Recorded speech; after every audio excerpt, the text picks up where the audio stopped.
In today's video, I'm going to teach you how to rebuild your search index on Microsoft Outlook, a step that can effectively fix Outlook search problems you might be experiencing. Sometimes Outlook's search function can be a bit finicky, causing frustration when you can't find the emails you need. Rebuilding the search index can be a simple yet powerful solution to this issue. So, let's get started. First, you'll need to navigate to Microsoft's Outlook login page. Go ahead and open up your preferred web browser and type in the URL for the Microsoft 365 Outlook login. Once you're on this page, you'll see the option to sign in. Click on the Sign In button and proceed by entering your username and password. This step is crucial because you need to be logged into your Outlook account to access the necessary settings and tools for the process. Now that you're successfully logged in, you'll find yourself on the Outlook homepage. This is your dashboard for accessing all Outlook features and services. It might look familiar if you regularly use Outlook for your email needs. From here, go straight to your mail. You can do this by looking for the Mail icon or tab,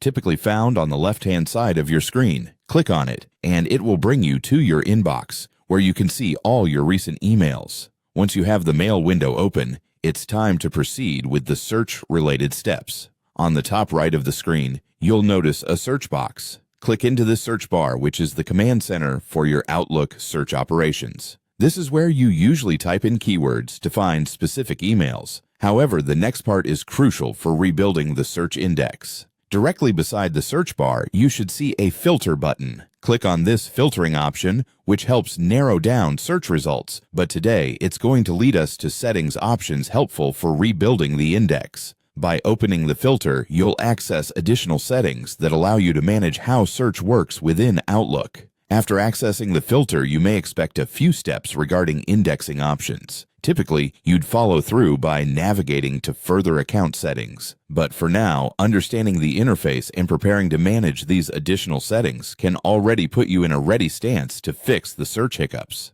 And just like that, you've initiated the essential steps required for rebuilding your Outlook search index. Remember, if the issue with Outlook's search persists, digging deeper into indexing options in the settings is recommended. With the steps we've covered today, you're on your way to smoother, stress-free searching in Outlook. Thanks for watching, and happy emailing!